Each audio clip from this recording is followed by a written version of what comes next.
Hi అండి, అందరికీ నమస్కారం. ఈరోజు మీకోసం పెళ్ళికి 5 రోజుల ముందు యాక్సిడెంట్ ఫైనల్ పార్ట్. మరి కథలోకి వెళ్తే, సిద్ధాంతి గారి మాటలకు అరుగు మీద కూర్చుని నక్షత్ర, ఆకాశ్ ఇద్దరు నిశ్చేష్టులైపోయారు. గాలి కూడా స్తంభించిపోయినట్టుగా ఆ క్షణం అంతా ఒక భయంకరమైన నిశ్శబ్దం ఆవరించింది.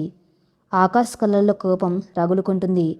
నక్షత్ర ముఖంలో మాత్రం నిజం తెలుసుకున్నానన్న ఒక స్పష్టత, ఆ తదుపరి ఏంటి అన్న ఆలోచన కనిపిస్తున్నాయి.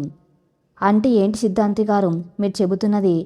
జాతకాల ప్రకారం నా గండం ఉందన్నది అబద్ధమా? ఆకాష్ గొంతులో అపనమ్మకం, ఆగ్రహం కలగలిసి ఉన్నాయి. సిద్ధాంతి గారు తలదించుకొని ఒక చేత్తో జపమాలను నెమ్మదిగా తిప్పుతూ మాట్లాడడం ప్రారంభించారు. గండం అంటే ప్రాణగండం కాదు బాబు. నీ జాతకంలో ఇప్పుడు నడుస్తున్న దశ ప్రకారం నీకు తీవ్రమైన మానసిక ఆందోళన, అనుకోని ఆటంకాలు ఎదురయ్యే సమయం ఇది. నీకు ఇష్టమైన వాళ్లకు చిన్నపాటి ప్రమాదాలు జరిగే అవకాశం ఉందని చెప్పాను. కానీ అది ప్రాణాంతకం కాదు. సరైన పూజలు చేసుకుంటే తొలగిపోయే చిన్న దోషం మాత్రమే. ఇక నక్షత్రమ్మ జాతకం విషయానికి వస్తే అని ఆగి నక్షత్ర వైపు చూశారు. చెప్పండి, నా జాతకం గురించి కూడా అత్తయ్యకు ఏం చెప్పారో స్పష్టంగా చెప్పండి అంది నక్షత్రం స్థిరమైన గొంతు. మీ ఇద్దరి జాతకాలు ఒకే నక్షత్ర పాదాల మీద ఉన్నాయి తల్లి. ఇద్దరి మధ్య అన్న చెల్లెల అనుబంధం ఉంటేనే అది 2 కుటుంబాలకు శ్రేయస్కరం. అలా కాకుండా మీ ఇద్దరికి వివాహం చేస్తే అది అగ్ని వాయువు కలిసినట్టు అవుతుంది. 2 జాతకాల్లో సమానమైన గ్రహస్థితుల వల్ల మీ మధ్య ఎప్పటికీ భార్యాభర్తల అనురాగం చిగురించదు. జీవితాంతం ఒకరినొకరు అర్థం చేసుకోలేక ఒక నరకప్రాయమైన జీవితాన్ని గడుపుతారు. మీ వివాహం జరిగితే అది వంశోద్ధారణకు దారితీయకపోగా ఉన్న వంశప్రతిష్టను మసకబారేలా చేస్తుంది. ఈ విషయం నేను సుధమ్మ గారికి ఎంత స్పష్టంగా కరాఖండిగా చెప్పాను. ఆ మాటలకు ఆకాష్కు పిచ్చి కోపం వచ్చింది. మరమ్మ ఎందుకు అందరికీ అలా అబద్ధం చెప్పింది? మీరెందుకు మౌనంగా ఉండిపోయారు? మీ మౌనం వల్ల ఒక అమ్మాయి ప్రాణం, 2 జీవితాలు బలి కాబోతున్నాయని మీకు అనిపించలేదా అని నిలదీశాడు. సిద్ధాంతి గారు నిట్టూర్చారు. నా పరిస్థితి అర్థం చేసుకోండి బాబు. మీ అమ్మగారు చాలా పట్టుదలగల మనిషి. ఆవిడకు చంద్రిక్ గారి కుటుంబం అంటే మొదటి నుండి ఇష్టం లేదు. వాళ్ళది తమ స్థాయికి తగని కుటుంబమని, ఆ అమ్మాయిని కోడలుగా చేసుకుంటే తన పరువు పోతుందని ఆవిడ మనసులో ఒక బలమైన ముద్ర పడిపోయింది. ఆ అమ్మాయికి యాక్సిడెంట్ అయిన వార్త తెలియగానే దాన్ని సాగ్గా తీసుకొని ఆ పెళ్లిని శాశ్వతంగా రద్దు చేయాలని ఆవి నిర్ణయించుకున్నారు. దానికి జాతకాల పేరు వంశం పరువు అని రంగు పులిమారు. నన్ను కూడా బెదిరించారు. నేను చెప్పినట్టే అందరికీ చెప్పాలి, లేదంటే ఈ ఊళ్ళో నీకు అన్నం పెట్టకుండా చేస్తాను అని హెచ్చరించారు. నేను ఒక సామాన్య బ్రాహ్మణ్ణి. ఆవిడ అధికారం ముందు తలవంచక తప్పలేదు. కానీ నా మనసు రోజు నన్ను తొలుస్తూనే ఉంది. అందుకే మీరు రాగానే నాలో నిజం బయటకు వచ్చేస్తుంది తల్లి అని 2 చేతులు జోడించి క్షమాపణ అడిగారు ఆయన. నక్షత్రకు అత్తయ్య సుధగారి కుట్ర ఏ స్థాయికి వెళ్ళిందో అర్థమైంది. తన పంతం నెగ్గించుకోవడానికి ఆవిడ దేవుణ్ణి, జాతకాలను, మనుషుల ప్రాణాలను కూడా పావులుగా వాడుకుంటుంది. చూసావా నక్షత్ర, అమ్మ ఎంత క్రూరంగా ఆలోచించిందో. నా ప్రేమను చంపేసి నిన్ను బలి చేయడానికి సిద్ధమైంది. నేను ఇప్పుడే ఇంటికి వెళ్ళి అమ్మ నిలదీస్తాను. అందరి ముందు ఈ నాటకాన్ని బయట పెడతాను అంటూ ఆవేశంగా లేచాడు ఆకాశం. వెంటనే నక్షత్ర అతడి చెయ్యి పట్టుకుని కిందకు లాగింది. ఆగు బావా, ఆవేశపడకు. ఆవేశంతో సాధించేది ఏమీ లేదు. ఇప్పుడు నువ్వు వెళ్ళి అత్తయ్య నిలదీస్తే ఏమవుతుంది? ఆవిడ దాన్ని ఒప్పుకోదు. పైగా అందరి ముందు తన పరువు పోయిందని ముందే అనుకున్నట్టు ఏదైనా అఘాయిత్యం చేసుకోవచ్చు. అప్పుడు జీవితాంతం మాతృహత్య మహాపాపం నీ మెడకు చుట్టుకుంటుంది. అత్తయ్య ఆడుతున్నది ఎమోషనల్ గేమ్. దాన్ని మనం తెలివిగా ఎదుర్కోవాలి. మరేం చేద్దాం నక్షత్ర? చేతులు కట్టుకొని కూర్చుందామా? లేదు, మనకు కావాల్సింది ఒక ఆధారం అని చెప్పి తన హ్యాండ్ బ్యాగ్లోంచి ఫోన్ తీసి వాయిస్ రికార్డర్ ఆన్ చేసిన నక్షత్రం. సిద్ధాంతి గారు, మీరు ఇప్పుడు చెప్పిన నిజాలన్నీ ఈ ఫోన్లో రికార్డ్ చేస్తాను. మీరు ఏ భయం లేకుండా ప్రశాంతంగా నిజం చెప్పండి. ఇది కేవలం మా ఆత్మరక్షణ కోసమే. మిమ్మల్ని మేము ఇబ్బంది పెట్టము అని ఆయనకు నచ్చెప్పింది. సిద్ధాంత్ గారు కొద్దిగా భయపడినా తన మనసులోని అపరాధ భావాన్ని తగ్గించుకోవడానికి ఒప్పుకున్నారు. జాతకాల గురించిన అసలు నిజాన్ని సుధగారు తన్ను ఎలా బెదిరించి అబద్ధం చెప్పమన్నారో అంత వాయిస్ రికార్డింగ్లో స్పష్టంగా చెప్పారు. ఆ రికార్డింగ్ సేవ్ చేసుకున్న తర్వాత నక్షత్ర కళల్లో ఒక ఆత్మవిశ్వాసం కనిపించింది.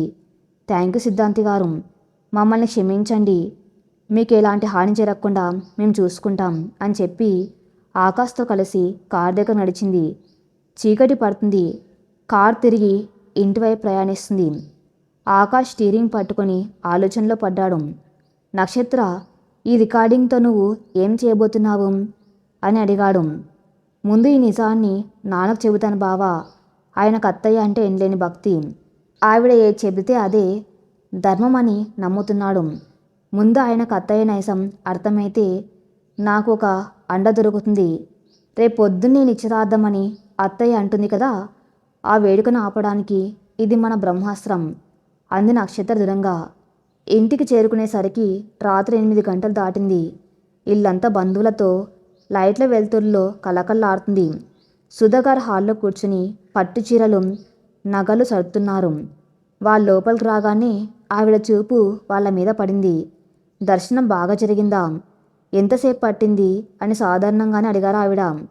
బాగానే జరిగింది అత్తయ్య అని క్లుప్తంగా సమాధానం చెప్పింది నక్షత్ర. సుధగారు ఒక ఖరీదైన కాంచీపురం పట్టుచీరను, ఒక పాతకాలపు వజ్రాల హారాన్ని చేతిలోకి తీసుకున్నారు.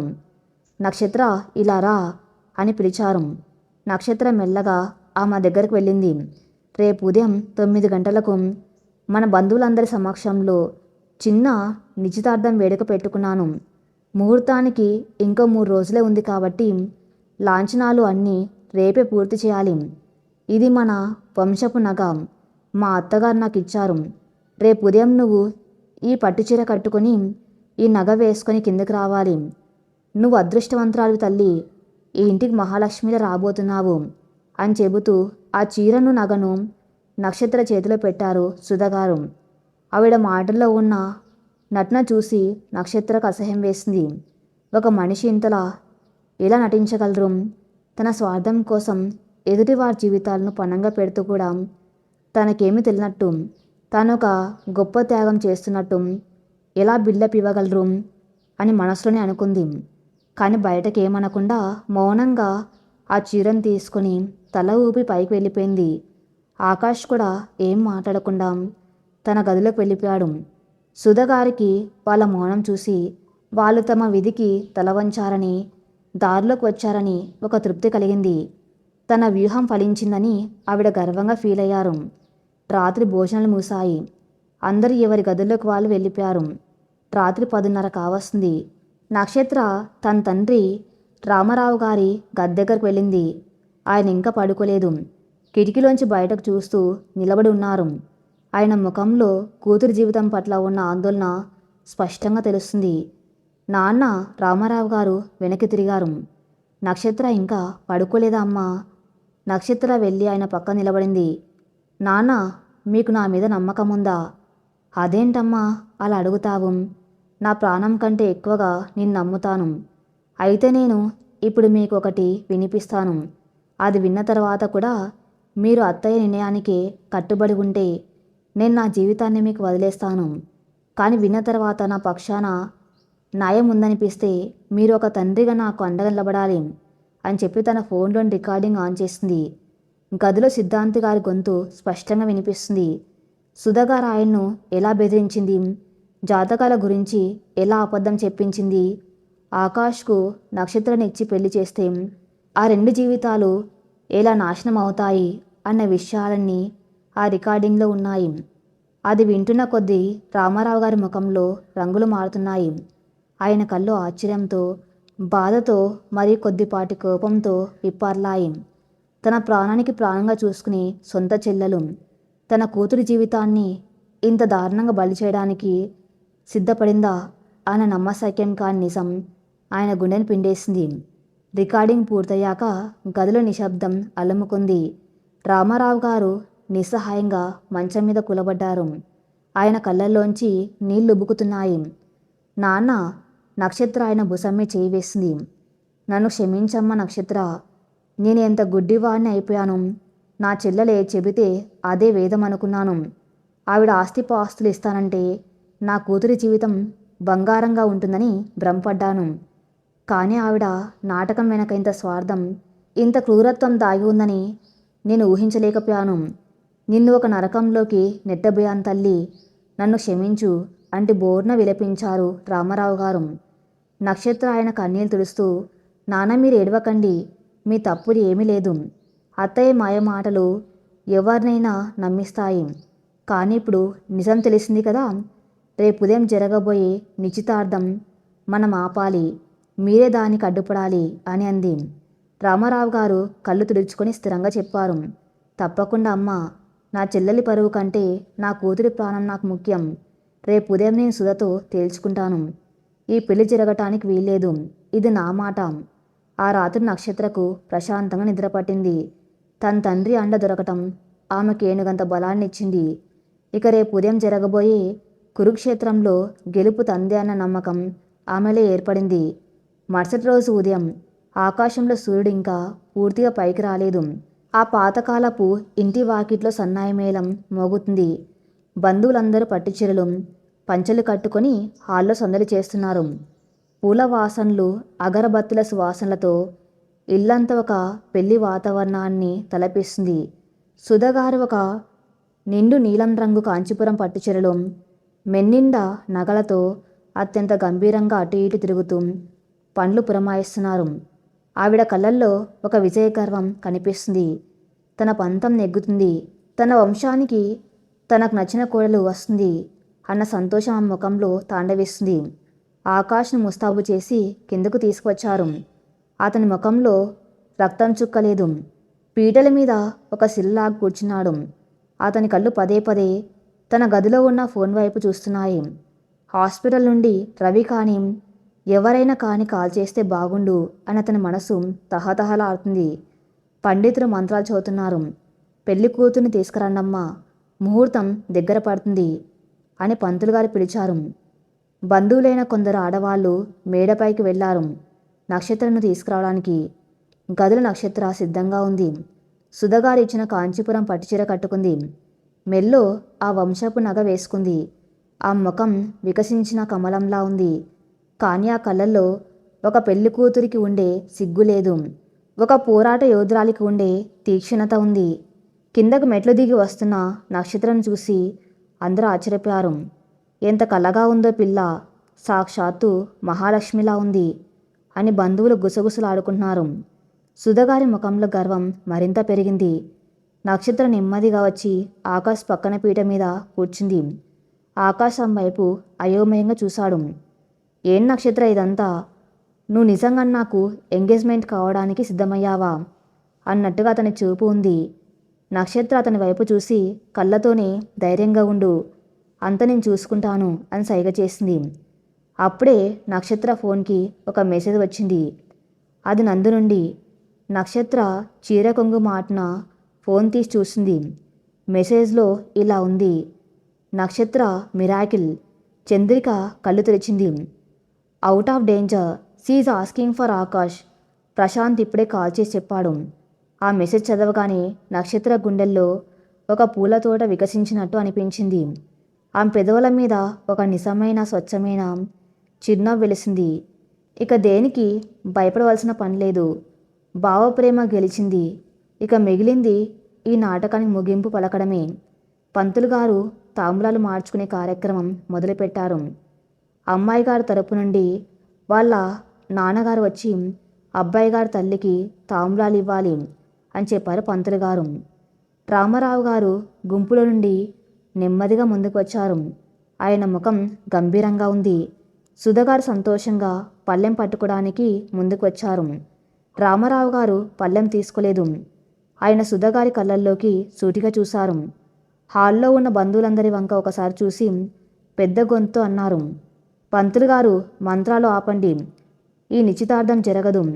ఒక్కసారిగా హాల్లో బాంబు పేలినట్లు నిశ్శబ్దం ఆవరించింది. సన్నాయి మేళం ఆగిపోయింది. అందరూ ఆశ్చర్యంగా రామారావు గారి వైపు చూశారు. సుధగారి చేతిలో ఉన్న పసుపు కుంకుమల పళ్ళం కింద పడిపోయింది. అన్నయ్య, ఏం మాట్లాడుతున్నావు నువ్వు? మత్తప్పిందా నీకేమైనా? సుధగారు ఆవేశంగా అరిచారు. నాకు మత్తు అప్పలేదు సుధా.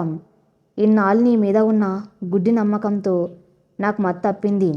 కానీ ఇప్పుడు నాకు జ్ఞానోదయం అయ్యింది. నా కూతురి జీవితాన్ని నీ అహంకారానికి, నీ పరువుకు నేను బలి చేయలేను. ఈ పెళ్ళికి నాకు ఇష్టం లేదు అని తెగేసి చెప్పారు రామారావు గారు. సుధగారి ముఖం అవమానంతో కోపంతో ఎర్రబడింది. బంధువులందరి ముందు తన అన్నయ్య తన్ను ఇలా అవమానిస్తాడని ఆవిడ కల్లో కూడా ఊహించలేదు. నీకెంత ధైర్యం అన్నయ్యా? నా ఇంట్లో నిలబడి నా నిర్ణయాన్ని కాదంటావా? అసలు నీకు అర్హత ఎక్కడుంది? నేను తలుచుకుంటే నిన్ను, నీ వ్యాపారాన్ని రోడ్డు మీద నిలబెట్టగలను తెలుసా అని బెదిరింపులకు దిగారు సుధగారు. అప్పుడే పీటల మీద నుండి లేచి నిలబడింది నక్షత్రం. ఆమె కళ్ళు అగ్నిగోళాల్లో మండుతున్నాయి. అత్తయ్య, ఆపండి మీ బెదిరింపులు. నక్షత్ర గొంతు హాల్లో ప్రధ్వనించింది. అందరూ ఆశ్చర్యంగా ఆమె వైపు చూశారు. డబ్బు ఆస్తి ఉంటే ఎవరినైనా కొనేయచ్చు అనుకుంటున్నారా? మా నాన్నని మీరు బ్లాక్మెయిల్ చేయొచ్చు, కానీ నన్ను కాదు. ఈ పెళ్లి జరగదు అని నేను ముందే చెప్పాను. అయినా మీ జాతకాలు ప్రాణగండాలు అంటూ మమ్మల్ని మభ్యపెట్టాలని చూశారు కదా. మీ ఆటలిక సాగవత్తయ్యా. సిద్ధాంతి గారు చెప్పిన అసలు నిజం ఏంటో నాకు తెలుసు. మా ఇద్దరికి పెళ్లి చేస్తే ప్రాణగండం పోవటం కాదు, మా ఇద్దరి జీవితాలు నాశనం అవుతాయని ఆయన చెప్పారు. కానీ మీరు మీ స్వార్థం కోసం ఆ నిజాన్ని దాచిపెట్టారు అని నక్షత్ర నిలదీసింది. బంధువులందరూ ఆశ్చర్యంతో నోరెళ్ళబెట్టారు. ఏంటి సుధగారు, జాతకాలు మార్చి చెప్తారా అంటూ గుసగుసలు మొదలయ్యాయి. సుధగారికి చెమటలు పట్టాయి. కానీ పైకి మాత్రం గంభీరం నటిస్తూ, ఏంటే పిచ్చి మాటలు మాట్లాడుతున్నావు? ఆ సిద్ధాంతి చెబితే నేను అదే చెప్పాను అని బుకాయించే ప్రయత్నం చేశారు. నక్షత్ర నవ్వి తన ఫోన్ తీసి రికార్డింగ్ ఆన్ చేసింది. సిద్ధాంతి గారి గొంతు సుధగారు ఆయన్ని ఎలా బెదిరించింది హాల్లో అందరికీ స్పష్టంగా వినిపించింది. ఆ రికార్డింగ్ వినగానే సుధగారి ముఖంలో నెత్తురు చుక్కలేదు. ఆ అహంకారం బద్దలైపోయింది. అందరి ముందు ఆ మసలు రంగు బయటపడింది. విన్నారా బంధువులారా? ఒక తల్లి తన పంతం నెగ్గించుకోవడానికి సొంత కొడుకు జీవితంతో ఎలా ఆడుకుంటుందో చూసారా? ఇక మీరే చెప్పండి, నేను ఈ పెళ్ళి ఎలా చేసుకోగలను అంటూ అందరినీ ప్రశ్నించింది నక్షత్ర. ఎవరు ఏమీ మాట్లాడలేకపోయారు. సుధగారు అవమానంతో తలదించుకున్నారు. అప్పుడే ఆకాష్ ముందుకు వచ్చాడు. అతని కళ్ళల్లో ఇప్పుడు భయం లేదు, ఒక సరికొత్త ఆత్మవిశ్వాసం ఉంది. అమ్మా, నువ్వు నా తల్లివి కాబట్టి నేను ఏమీ అనలేను. కానీ ఒక్క విషయం గుర్తించుకో, ప్రేమను చంపేసి నువ్వు ఏ పరువు కాపాడుకోలేవు. చంద్రికకు స్పృహ వచ్చింది, తను కోలుకుంటుంది. నా ప్రాణం అక్కడ ఉండగా నేనిక్కడ ఒక నిమిషం కూడా ఉండలేను. నేను వెళ్తున్నాను అని చెప్పి మెల్లో ఉన్న పూలదండ తీసి పక్కన పడేసి గబాగబా హాల్ దాటి బయటకు వెళ్ళిపోయాడు ఆకాశం. సుధగారు ఆకాష్ అని పిలుస్తున్నా అతను వెనక్కి తిరిగి చూడలేదు. కారు స్టార్ట్ చేసుకుని హాస్పిటల్ వైపు దూసుకుపోయాడు. హాల్లో అంత నిశ్శబ్దం. నక్షత్ర తన మెల్లో ఉన్న వంశపు నగం తీసి సుధగారి ముందు టేబుల్ మీద పెట్టింది. మీ వంశపు నగ మీ పరువును కాపాడుతుందేమో అత్తయ్య, కానీ ప్రేమను కొనలేరు. నా ఆత్మగౌరవాన్ని వదులుకొని నేను ఏ రాజీ పడను అని చెప్పి తన తండ్రి చేయి పట్టుకుని అక్కడి నుండి నడిచింది నక్షత్రం.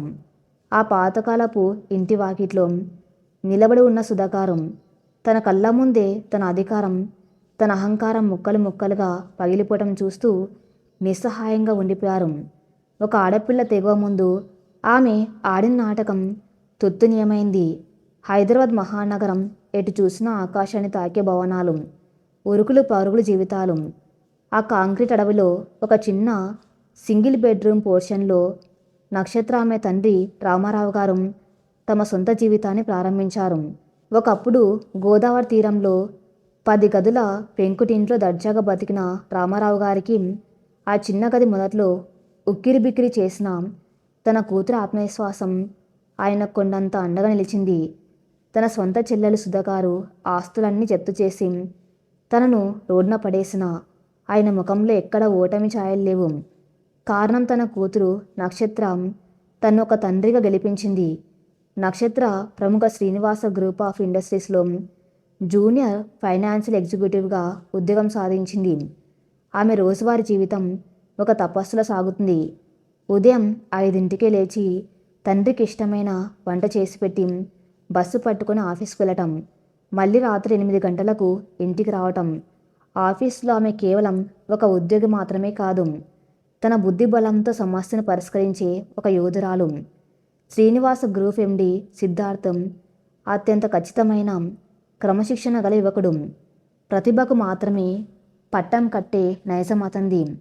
నక్షత్ర ఆఫీసులో అడుగుపెట్టిన తొలి రోజే బోర్డ్ మీటింగ్ రిపోర్ట్లో ఉన్న ఒక పెద్ద అకౌంటింగ్ పొరపాటున కేవలం 10 నిమిషాల్లో సర్దిద్ది అందరి దృష్టిని ఆకర్షించింది. సిద్ధార్థ ఆమె పనితీరును నిశితంగా గమనించసాగాడు. ఆ పల్లెటూరు అమ్మాయి కళ్ళల్లో ఉన్న నిజాయితీ, దేనికి భయపడిని తెగువ అతన్ని ఎంతగానో ఆకట్టుకున్నాయి. ఒకరోజు సాయంత్రం ఆఫీసులో అందరు వెళ్ళిపోయినా నక్షత్ర ఒంటరిగా తన డెస్క్ దగ్గర ఫైల్స్తో కుస్తీ పడుతుంది. ఆమెకు అప్పగించిన apex corporation merger deal files అవి. అంకెల్ను నిశితంగా పరిశీలిస్తున్న ఆమెకు అందులో ఒక భయంకరమైన నిజం తెలిసింది.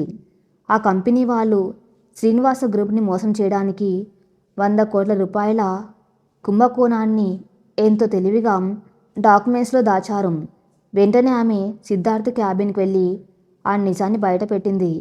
కంపెనీ సీనియర్ ఆడిటర్లు కూడా పసిగట్టలేని ఆ స్కామ్ని నక్షత్ర బయటపెట్టడం చూసి సిద్ధార్థ్ ఆశ్చర్యపోయాడు. మిస్ నక్షత్ర, మీరు ఈరోజు మా కంపెనీని 100 కోట్ల నష్టం నుండి కాపాడారు. You are amazing. రేపు ఉదయం బోర్డు మీటింగ్లో మీకు ఖచ్చితంగా ప్రమోషన్ ఉంటుంది అని మనస్ఫూర్తిగా అభినందించాడు సిద్ధార్థ్. ఆ మాటలకు నక్షత్ర కళ్ళలో ఆనందం వెల్లివిరిసింది. సుధాకర్ తన కుటుంబాన్ని ఆర్థికంగా అణగదొక్కాలని చూస్తూ ఉంటే దేవుడు తనకు తన ప్రతిభ ద్వారా ఇలాంటి అవకాశం ఇచ్చి ఆదుకున్నాడని ఆ మనసులో కృతజ్ఞతలు తెలుపుకుంది. మరోవైపు నగర శివార్లలో ఎండమావుల లాంటి రోడ్ల మీద ఆకాష్ పోరాటం అక్షరాల ఒక అగ్ని పరీక్షలా సాగుతుంది. తల్లి సుధాగారు తన పలుకుబడి ఉపయోగించి అతనికి ఏ కంపెనీలోనూ ఉద్యోగం రాకుండా కట్టడి చేశాడు. చేతిలో చిల్లి గవ్వలేదు. అకౌంట్స్ అన్ని బ్లాక్ అయ్యాయి. హాస్పిటల్ నుండి డిశ్చార్జ్ అయిన చంద్రికను తీసుకుని ఒక చిన్న రేకుల షెడ్ లాంటి గదిలోకి మారాడు ఆకాశం. ఒకప్పుడు ఏసీ కార్లలో తిరిగిన ఆకాశం, కోట్ల ఆస్తులకు ఏకైక వారసుడైన ఆకాష్ ఇప్పుడు తన భార్య ఆకలి తీర్చడం కోసం, హాస్పిటల్ మందులు కొనడం కోసం ఒక కన్స్ట్రక్షన్ సైట్లో రోజువారీ కూలీగా ఇటుకలు మోస్తున్నాడు. మన్నుటెండలో అతని ఒళ్ళంతా చెమటతో తడిసిపోతుంది. ఎండకు చర్మం నల్లబడుతుంది. సిమెంట్ రాసుకుని చేతులకు బొబ్బలు వస్తున్నాయి. కానీ ఆకాష్ ఏనాడు ఆగిపోలేదు. అతనికి ప్రతి ఇటుకలోనూ తన తల్లి వేస్తున్న సవాలు కనిపిస్తుంది. దాన్ని జయించాలన్న ఆత్మగౌరవం అతన్ని ముందుకు నడిపిస్తుంది. తన ప్రేమను రక్షించుకోవడానికి నేను ఏ పని చేయడానికైనా సిద్ధం. అమ్మ కట్టిన డబ్బు కోటను నా శ్రమతో బద్దలు కొడతాను అని తనలో తాను గట్టిగా శపథం చేసుకున్నాడు. సాయంత్రం పని ముగించుకొని 500 రూపాయల కూలి తీసుకుని ఇంటికి వస్తున్న దారిలో ఒక పండ్ల దుకాణం దగ్గర ఆగాడు. ఆ 500తో ఒక 100 రూపాయలు పెట్టి చంద్రిక కోసం కొన్ని ఆపిల్ పండ్లు కొన్నాడు. మిగతా 400 జాగ్రత్తగా జేబులో పెట్టుకుని గదికి చేరుకున్నాడు. లోపలికి వెళ్ళేసరికి చంద్రిక పక్కింటి వాళ్ళ కుట్టు మిషన్ మీద ఏవో బట్టలు కుడుతూ కనిపించింది. చంద్రిక, నువ్వెందుకు పనిచేస్తున్నావు? నీకు ఇంకా పూర్తిగా రెస్ట్ కావాలి కదా అని ఆందోళనగా అడిగాడు ఆకాశం. చంద్రిక నవ్వింది. నువ్వు నా కోసం ఎండలో అంత కష్టపడుతూ ఉంటే నేను ఇంట్లో ఖాళీగా ఎలా కూర్చోగలను ఆకాశం? మన కష్టం ఇద్దరం పంచుకుందాం. నక్షత్రం మనకు పంపిన అప్పు కూడా మనం త్వరగా తీర్చాలి కదా. ఇదిగో ఈరోజు నేను కుట్టిన బట్టలకు 100 రూపాయలు వచ్చాయి అంటూ ఆ నోట్ను ఆకాష్ చేతిలో పెట్టింది. ఆకాష్ గుండె బరువెక్కింది. చంద్రిక ప్రేమ ముందు తన కష్టం అంతా దూది పింజలా ఎగిరిపోయినట్టు అనిపించింది. ఆమె చేతులు పట్టుకుని తను తెచ్చిన యాపిల్ పండ్లను ఆమె చేతిలో పెట్టాడు. ఆ చిన్న గదిలో కటిక పేదరికం ఉన్న ఆ ఇద్దరి మనసుల్లో అంతులేని ప్రేమ, పరిపూర్ణమైన సంతృప్తి నిండి ఉన్నాయి. ఆస్తులు అంతస్తులు లేకపోయినా వారి మధ్య ఉన్న స్వచ్ఛమైన ప్రేమే వారిని మహారాజులా బ్రతికిస్తుంది. రాజమండ్రిలోని తన మహాభవంతిలో ఒంటరిగా ఉన్న సుధాకరం ఒక అగ్నిపర్వతంలా రగులుతున్నారు. తాను వేసిన ఎత్తుగడలు అన్నీ చిత్తవుతున్నాయని ఆవిడకు అర్థమవుతుంది. తన కొడుకు ఆకాశు ఆస్తులు లేకపోయినా ఒక కూలిగా మారిపోయి కూడా తన దగ్గరకు రాలేదన్న వార్త ఆవిడ అహంకారానికి చావు దెబ్బలాంటిది. మరోవైపు తాను రోడ్డున పడేసిన రామారావు గారు తన కూతురు నక్షత్ర సంపాదనతో ఎంతో ప్రశాంతంగా తలెత్తుకొని బ్రతుకుతున్నారని తెలుసుకుని ఆవిడ పగ మరింత రగిలిపోయింది. ఆ పిల్ల నక్షత్ర వీటన్నిటికీ మూల కారణం. దానివల్లే నా అన్నయ్య నాకు ఎదురు తిరిగాడు. దానివల్ల నా కొడుకు ఆ చంద్రికకు హాస్పిటల్ బిల్లులు కట్టి నా నుండి దూరమయ్యాడు. ఆ పిల్లకున్న ఉద్యోగం, ఆ ఉద్యోగం తెచ్చిపెడుతున్న డబ్బు, అవే కదా వాళ్ళ ఆత్మవిశ్వాసానికి కారణం. దాని రెక్కలు విరిసేస్తే కానీ వాళ్ళ పొగరు అనగదు అని నిశ్చయించుకున్నారు సుధాకరం. వెంటనే ఆవిడ హైదరాబాద్ బయలుదేరాడు. మరుసటి రోజు ఉదయం సుధాగారి ఖరీదైన ఆడి car Srinivasa group of industries భవనం ముందు వచ్చి ఆగింది. ఒక మహారాణ్ల కళ్ళల్లో రగులుతున్న అహంకారంతో లోపలికి అడుగుపెట్టారు సుధాగారు. అపాయింట్మెంట్ లాంటివి లెక్క చేయకుండా నేరుగా ఎండి సిద్ధార్థ క్యాబిన్లోకి ప్రవేశించారు. సిద్ధార్థన ల్యాప్టాప్లో చూస్తూ సుధాగారిని గమనించి, ఎక్స్క్యూజ్ మీ, మీరెవరు? అపాయింట్మెంట్ లేకుండా లోపలికి ఎలా వచ్చారు అని గంభీరంగా అడిగాడు. సుధాగారు అతని ఎదురుగా కూర్చుని దర్పంగా చెప్పారు, నా పేరు సుధా. రాజమండ్రిలో నాకెన్నో వ్యాపారాలు ఉన్నాయి. మీ కంపెనీకి ఒక లాభదాయకమైన డీల్ ఇవ్వడానికి వచ్చాను. మీ కంపెనీలో ఒక 50 కోట్ల రూపాయలు ఇన్వెస్ట్ చేయడానికి నేను సిద్ధంగా ఉన్నాను. దానికి ప్రతిఫలంగా నాకు ఎలాంటి లాభాలు అవసరం లేదు. కానీ నాదొక్కటే షరతు. ఆవిడ అద్దాల గుండా బయట పనిచేస్తున్న నక్షత్ర వైపు చేయి చూపిస్తూ, అక్కడ కూర్చున్న నక్షత్రం నా సొంత మేనకోడలు, కానీ నాకు బద్ధ శత్రువు. ఆ పిల్లను ఈ క్షణమే ఉద్యోగం నుండి తీసేయాలి. ఆ పిల్లకెవరు ఉద్యోగం ఇవ్వకుండా బ్లాక్ లిస్ట్లో పెట్టాలి. ఇది చేస్తే 50 కోట్లు మీ అకౌంట్లో ఉంటాయి. సిద్ధార్థకి విషయం పూర్తిగా అర్థమైంది. ఒక ఆడపిల్ల ఆత్మగౌరవాన్ని దెబ్బతీయడానికి, ఆమెను రోడ్న పడేయడానికి కన్న అత్తే 50 కోట్లు ఖర్చు పెట్టడానికి సిద్ధపడుతుందంటే ఆవిడ అహంకారం ఎంత భయంకరమైందో అతనికి స్పష్టమైంది. అతను మెల్లగా లేచి నిలబడి తన టేబుల్ మీద ఉన్న అపెక్స్ కార్పొరేట్ ఫైల్ని సుధాగారి ముందు పెట్టాడు. సుధాగారు, ఈ ఫైల్లో దాదాపు 100 కోట్ల రూపాయల కుంభకోణం దాగి ఉంది. మా సీనియర్ ఆడిటర్లు కూడా పసిగట్టలేని ఈ మోసాన్ని మీరు ఉద్యోగం నుండి పీకేమంటున్న ఆ నక్షత్రం నిన్న రాత్రి కనిపెట్టింది. 100 కోట్ల రూపాయల నష్టం నుండి మా కంపెనీని కాపాడిన ఒక అద్భుతమైన నిజాయితీ గల ఎంప్లాయీని మీ 50 కోట్ల కోసం నేను తీసేయాలంటారా? That's a very bad business deal ma'am. Srinivas group ఎప్పుడు ప్రతిభకు నిజాయితీకి విలువ ఇస్తుంది తప్ప మీలాంటి వాళ్ళ అహంకారాలకు తలొగ్గదు. మీ 50 కోట్లు మీ దగ్గరే ఉంచుకోండి. నక్షత్ర నా కంపెనీలో ఒక బెస్ట్ ఎంప్లాయీ.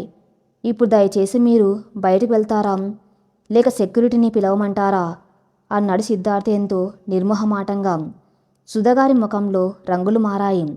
ఆ కుర్రాడి మాటలకు ఆవిడ అహంకారం ముక్కలైంది. అప్పుడే ఫైనల్ రిపోర్ట్ తీసుకుని క్యాబిన్లో ప్రవేశించిన నక్షత్రం అక్కడ సుధాగారిని చూసి ఆగిపోయింది. సుధాగారు నక్షత్రం చూడగానే, చూసావా నక్షత్రం, నీ కోసం నీ బాస్ ఎంతలా వకల్తా పుచ్చుకుంటున్నాడో. ఆస్తులు పోయినా నీ పొగరు తగ్గలేదంటే ఇక్కడ వీడి అండ చూసుకునే కదా నువ్వు రెచ్చిపోతున్నది అని అత్యంత నీచంగా మాట్లాడారు. నక్షత్ర కళ్ళు అగ్నిగోళాల్లో మారాయి. తన శీలాన్ని తబ్బడుతున్న అత్తయ్య మాటలు ఆమె ఆత్మగౌరవాన్ని తట్టి లేపాయి. నోరు అదుపులో పెట్టుకుని మాట్లాడండి అత్తయ్య. మీ డబ్బుతో ఇల్లు లాక్కోగలరు, ఉద్యోగాలు తీయించగలరు, కానీ నా సంస్కారాన్ని, నా వ్యక్తిత్వాన్ని లాక్కోలేరు. మీరు 100 కుట్రలు చేసినా నా ఆత్మవిశ్వాసం ముందు అవి బలాదూర్. నా నైపుణ్యంతో నేను ఈ ఉద్యోగం సంపాదించుకున్నాను. మీరు వెళ్ళండి, వెళ్ళి మీ కుట్రలకు మరో దారి వెతుక్కోండి. గెలుపు నాదే అని సుధాగారి కళ్ళలోకి చూస్తూ నిర్భయంగా చెప్పింది నక్షత్రం. ఆ అవమాన భారంతో పళ్ళు కొరుకుతూ సుధాగారు ఆఫీస్లోంచి బయటకు వెళ్ళిపోయారు. ఆ రోజు జరిగిన బోర్డు మీటింగ్లో సిద్ధార్థ్, నక్షత్ర ప్రతిభను మెచ్చుకుంటూ ఆమెను ప్రాజెక్టు హెడ్గా ప్రమోట్ చేశారు. 6 నెలలు గడిచిపోయాయి. నక్షత్ర ప్రమోషన్తో ఆమె జీవితం ఒక స్థిరమైన గాల్లో పడింది. తన తండ్రికి ఎలాంటి లోటు లేకుండా చూసుకుంటుంది. మరోవైపు ఆకాష్ తాను కూలీగా పనిచేస్తున్న సమయంలోనే తన ప్రతిభను గుర్తించిన ఒక సాఫ్ట్వేర్ కంపెనీ ప్రాజెక్ట్ మేనేజర్ ద్వారా ఒక స్టార్టప్లో మంచి ఉద్యోగం సంపాదించాడు. ఆకాష్, చంద్రికలు తమ కష్టాలను అధిగమించి ఎంతో సంతోషంగా తమ జీవితాన్ని నిర్మించుకుంటున్నారు. కానీ రాజమండ్రిలోని ఆ మహాభవంతిలో మాత్రం భయంకరమైన నిశ్శబ్దం, చీకటి ఆవరించాయి. సుధగారు తాను కోరుకున్న పంతాన్ని నెగ్గించుకున్నారు. తన తమ్ముణ్ణి ఇంటి నుండి గెంటేశారు. కొడుకును ఆర్థికంగా అణగదొక్కారు. కానా గెలుపు ఆమెకు ఎలాంటి ఆనందాన్ని ఇవ్వలేదు. ఇల్లంతా ఖాళీగా ఉంది. ఒకప్పుడు ఆకాశ్ అల్లరితో, నక్షత్ర నవ్వులతో, రామారావు గారి పలకరింపులతో కలకల్లాడిన ఆ ఇల్లు ఇప్పుడు ఒక పెద్ద శ్మశానంలా అనిపిస్తుంది. బంధువులెవరూ ఆవిడ దరిదాపుల్లోకి రావటం లేదు. ఆవిడ కఠినత్వం చూసి అందరూ భయపడి దూరమయ్యారు. దగ్గరున్న ఒకరిద్దరు కూడా కేవలం ఆవిడ ఆస్తి కోసమే నటిస్తున్నారని సుధగారికి స్పష్టంగా తెలుస్తుంది. డబ్బుతో ఎవరైనా కొనొచ్చు అని నమ్మిన సుధగారికి ఆ డబ్బు ప్రేమను, ఆప్యాయతను, కుటుంబపు వెచ్చదనాన్ని కొనలేదని మొదటిసారి అనుభవపూర్వకంగా అర్థమవుతుంది. ప్రతి రాత్రి ఆవిడ ఒంటరిగా ఆ పెద్ద హాల్లో కూర్చున్నప్పుడు ఆకాష్ చిన్ననాటి జ్ఞాపకాలు ఆవిని వెంటాడుతున్నాయి. తన్ను ధైర్యంగా ఎదిరించిన నక్షత్రం ముఖం కళ్ళ ముందు మెదులుతుంది. తను చేసిన తప్పులు ఆమె గుండెను తొలిచేస్తున్నాయి. తన అహంకారమే తన్ను ఒక అనాథం చేస్తుందని ఆవిడకు అర్థమైంది. కానీ ఆ ఆత్మాభిమానం ఆమెను క్షమాపణ అడిగేలా చేయలేకపోతుంది. అది ఒక చలికాలపు రాత్రి. వాతావరణం ఎంతో భయంకరంగా ఉంది. సుధగారి ఇంట్లో పనివాళ్ళు కూడా ఎవ్వరు లేరు. హఠాత్తుగా సుధగారి గుండెలో తీవ్రమైన నొప్పి మొదలైంది. ఎడమ చేయి లాగేస్తుంది. ఊపిరి పీల్చుకోవడం కష్టంగా మారింది. ఆవిడ అరుద్దామన్నా గొంతు పెగలడం లేదు. ఒళ్ళంతా చెమటలు పడుతున్నాయి. ఎంత ఆస్తి ఉన్నా, ఎన్ని కోట్లు బ్యాంకులో ఉన్నా ఆ క్షణంలో ఆమెకు ఓ గ్లాస్ నీళ్ళు ఇచ్చి ఏమైంది అని అడిగే నాదుడు కూడా ఆ ఇంట్లో లేడు. కష్టపడి నేల మీద పాక్కుంటూ వెళ్ళి ఫోన్ అందుకొని తన మేనేజర్ శర్మ గారికి కాల్ చేశారు. ఆ వెంటనే ఆవిడ స్పృహ కోల్పోయారు. శర్మ గారు హుటాహుటిన వచ్చి ఆవిడను హాస్పిటల్లో చేర్పించారు. డాక్టర్లు పరీక్షించి ఆవిడకు తీవ్రమైన హార్ట్ అటాక్ వచ్చిందని, వెంటనే ఓపెన్ హార్ట్ సర్జరీ చేయాలని చెప్పారు. కానీ ఒక పేపర్ మీద సంతకం చేయడానికి కూడా ఆవిడ తరపు బంధువులు ఎవరు లేరు. ఆస్తి కోసం చుట్టూ తిరిగిన బంధువులకు ఫోన్ చేస్తే ఎవరు హాస్పిటల్కి రావడానికి, బాధ్యత తీసుకోవడానికి ముందుకు రాలేదు. గత్యంతరం లేక శర్మ గారు హైదరాబాద్లో ఉన్న ఆకాష్కి, రామారావు గారికి ఫోన్ చేసి విషయం చెప్పారు.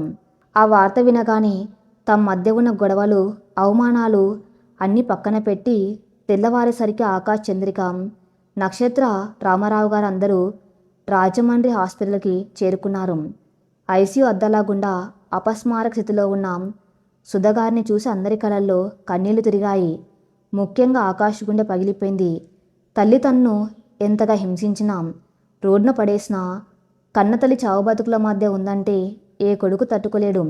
డాక్టర్, మా అమ్మకి ఏం కాకూడదు, ఎంత ఖర్చైనా పర్వాలేదు, బెస్ట్ ట్రీట్మెంట్ ఇవ్వండి, ప్లీజ్ మా అమ్మను బ్రతికించండి అని ఆకాష్ డాక్టర్ల కాళ్ళ మీద పడినంత పనిచేశాడు. రామారావు గారు డాక్టర్లతో మాట్లాడి సర్జరీకి కావాల్సిన అన్ని ఏర్పాట్లు దగ్గరుండి చూసుకున్నారు. నక్షత్ర హాస్పిటల్ వ్యవహారాన్ని సమన్వయంగా చేసింది.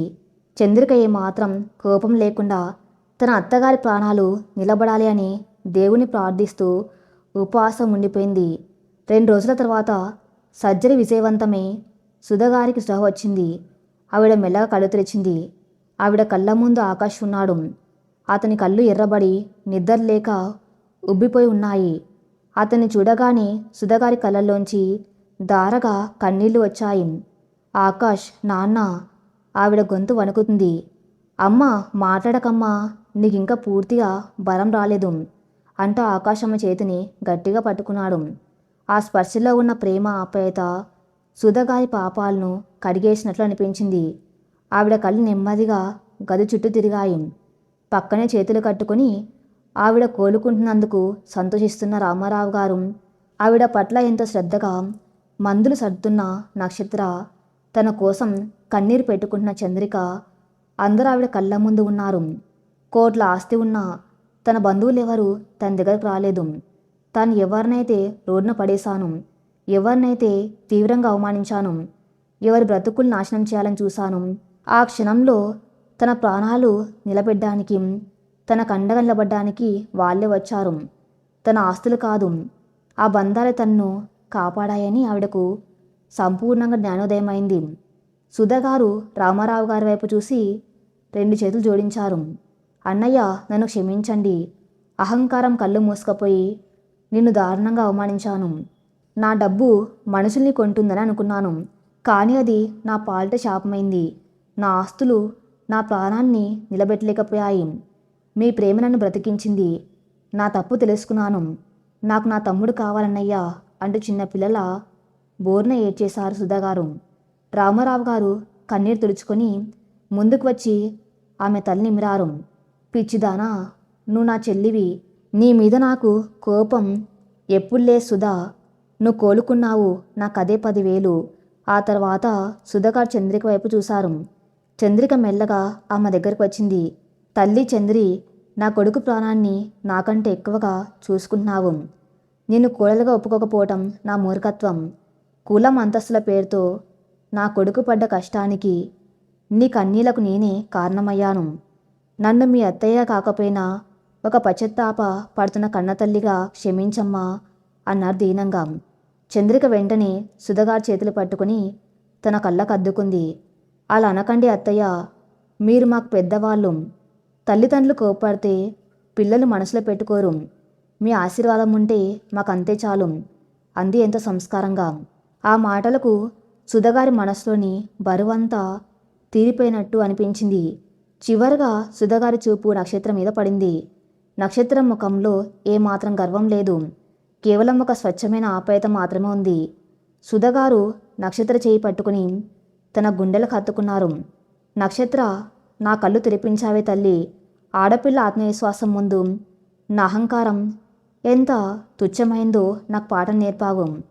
నా ఇంట్లో నేను గీసిన గీత దాటని పెంపుడు పక్షులా కాకుండా ఆకాశంలో స్వేచ్ఛగా ఎగిరే విహంగంలా ఎలా బ్రతకాలో నిరూపించావు. నా తమ్ముడి పరువు నిలబెట్టావు. నా కొడుక్కి ఒక తల్లిలా అండగా నిలబడ్డావు. నిజంగా నువ్వు నా వంశానికి దొరికిన ఒక వజ్రాని తల్లి. నీ ఉనికి ఈ కుటుంబానికి శ్రీరామరక్ష. నన్ను క్షమించు అని వేడుకున్నారు. నక్షత్ర కళ్ళు చెమర్చాయి. అత్తయ్య, మీరెప్పుడైతే ఆ పాత సుధమ్మగారులా నా చేయి పట్టుకున్నారో నా కోపం ఎప్పుడో పోయింది. మీరు మారారు, నా కుటుంబం మళ్ళీ ఒక్కటైంది. ఇంతకంటే నాకు ఏ ఆనందము లేదు.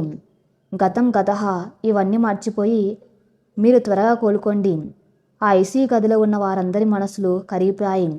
అహంకారం, దర్పం పూర్తిగా కాలిపోయి ఆ స్థానంలో ప్రేమ, ఆప్యాయత, క్షమాగుణమని సరికొత్త చిగుర్లు మొలకెత్తాయి. మళ్ళీ చిగురించిన మండువా లోగిలి కాలం ఎన్నో గాయాలను మనుపుతుంది, ఎన్నో బంధాలను కలుపుతుంది అన్నానికి నిదర్శనంగా మరో 2 నెలలు గడిచాయి. గోదావరి తీరంలోని ఆ పాతకాలపు రామారావు గారి ఇల్లు మళ్ళీ మామిడి తోరణాలతో, బంతిపూల దండలతో కలకల్లాడుతుంది. కానీ ఈసారి వాతావరణంలో ఎలాంటి ఉద్రిక్తత, బెదిరింపులు, బలవంత పెళ్లి ఏర్పాట్లేవు. కేవలం ఆనందం, బంధువుల కోలాహలం, స్వచ్ఛమైన నవ్వులు మాత్రమే ఉన్నాయి. సుధాగారు స్వయంగా దగ్గరుండి ఆకాశ్ చంద్రికల వివాహాన్ని సాంప్రదాయబద్ధంగా ఆ ఇంట్లో అత్యంత ఘనంగా ఏర్పాట్లు చేశారు. ఆ ఊరి జనం అందరూ ఆశ్చర్యంగా చూస్తున్నారు. నిన్నటిదాకా ఒక నియంతలా శాసించిన సుధమ్మగారు ఇప్పుడు ఎంతో ప్రేమగా అందరినీ పలకరిస్తూ చంద్రికను తన సొంత కూతుర్లా చూసుకున్న తీరు అందరినీ ముగ్ధులం చేసింది. రామారావు గారికి తన వ్యాపారాన్ని, ఇంటిని తిరిగి ఇచ్చేయడమే కాకుండా తన ఆస్తిలో సగం వాటాను కూడా సుధాగారు ఆయన పేరు మీద రాయించారు. కానీ రామారావు గారు ఆ ఆస్తి పత్రాలను సున్నితంగా తిరస్కరించి, నాకు నా చెల్లెలు, నా కుటుంబం దొరికింది, ఆ ప్రేమ చాలు సుధా అంటూ ఆవిడ్ని హత్తుకున్నారు. వేదిక మీద ఆకాశ్, చంద్రిక పూలదండాలతో నవ్వుతూ నిలబడి ఉన్నారు. ఆకాష్కు తన వ్యాపార సామ్రాజ్య బాధలన్నీ పూర్తిగా అప్పగించారు సుధాగారు. ఇన్ని కష్టాలు దాటుకొని, అగ్ని పరీక్షలు ఎదుర్కొని వచ్చిన ఆ జంట ముఖాల్లో ఒక పరిపూర్ణమైన సంతృప్తి కనిపిస్తుంది. వాళ్ళ ప్రేమ గెలిచింది. వీటన్నిటికి దూరంగా ఆ పాత ఇంటి పెరట్లో ఉన్న జామ చెట్టు కింద నిలబడి ఈ వేడుకను చూస్తుంది నక్షత్ర. ఆమె కట్టుకున్న లేత పసుపు రంగు పట్టుచీర ఆమె అందాన్ని, హుందతనాన్ని ఇనుమడింపజేస్తుంది. తన కుటుంబం తిరిగి కలవటం, భావప్రేమ గెలవటం, తన తండ్రి ఆత్మగౌరవం నిలబడ్డం ఆమెకు అంతులేని ఆనందాన్ని ఇస్తున్నాయి. తాను చేసిన పోరాటం వృధా కాలేదు అని ఆమెకు అనిపించింది. అప్పుడే అక్కడికి నక్షత్ర ప్రాణ స్నేహితురాలు నందు వచ్చింది. ఏంటే నక్షత్ర, అందరూ అక్కడ అంత సంతోషంగా ఉంటే నువ్విక్కడ ఒంటరి నిలబడి ఆలోచిస్తున్నావు. ఈ పెళ్లి గోల చూసి నీ జీవితంలోకి రాబోయే రాకుమారుడి గురించి కలలు కంటున్నావా అని సరదాగా అడిగింది. నక్షత్ర ఒక అందమైన చిరునవ్వు నవ్వింది. ఆ నవ్వులో ఒక స్థిరత్వం, జీవితం పట్ల ఒక పరిపక్వత స్పష్టంగా కనిపిస్తున్నాయి. రాకుమారుల కోసం ఎదురుచూసి వాళ్ళు దయాదాక్షిణ్యాల మీద బతికే రోజులు పోయాయినందు. ఇప్పుడు నేను నా జీవితం నేనే మహారాణ్ణి. నా ఆశయాలు, నా కెరియర్ ఇవే నా ముందున లక్ష్యాలు. మనిషికి ఆత్మగౌరవం ఉంటే ఈ ప్రపంచంలో దేన్నైనా జయించవచ్చు అని నాకు ప్రాక్టికల్గా అర్థమైంది. ఒకరి కోసం ఏడుస్తూ కూర్చోడం కాదు, మనల్ని మనం నిలబెట్టుకుంటూ ఇతరులకు ఆదర్శంగా నిలవాలి. ప్రేమించిన వారి కోసం పోరాడడం ఎంత గొప్పదో, మన ఆత్మాభిమానం కోసం, వ్యక్తిత్వం కోసం పోరాడడం కూడా అంతే గొప్పది. ఆ పోరాటంలో నేను గెలిచాను, అదే నాకు 10,000. నందు నక్షత్ర వైపు ఎంతో ఆరాధనగా చూసింది. నిజమే నక్షత్రం, నువ్వొక అగ్నిపర్వతంలా బద్దలయ్యావు. అలాగే ఒక చల్లని వెన్నెల్లా పగిలిన ఈ బంధాలన్నింటినీ కలిపావు. You are a true fighter. లోపల నుండి నక్షత్ర, ఇలా రా అమ్మ, ఫ్యామిలీ ఫోటోలు తీస్తున్నారు, నువ్వు లేకుండా ఎలాగా అని సుధాగారి పిలుపు ప్రేమగా వినిపించింది. ఇదిగో వస్తున్న అత్తయ్య అని బదులిచ్చి నవ్వుతూ ఆ వెలుపల ఇంటి లోపలికి అడుగులు వేసింది నక్షత్రం. అహంకారం మీద ఆత్మాభిమానం సాధించిన ఆ అద్భుత విజయం, మండుటెండ లాంటి కష్టాలను దాటి గెలిచిన ప్రేమ, నిలిపిన ఆ బంధం ఆ పాతకాలపు మండువ లోగిల్లో కలకాలం ఒక అందమైన మధురమైన జ్ఞాపకంగా మిగిలిపోయాయి. ఈ కథ ఇంతతో సమాప్తం. మరిన్ని మంచి స్టోరీస్ కోసం నా ఛానల్ని ఫాలో అవుతూనండి. Thank you for listening.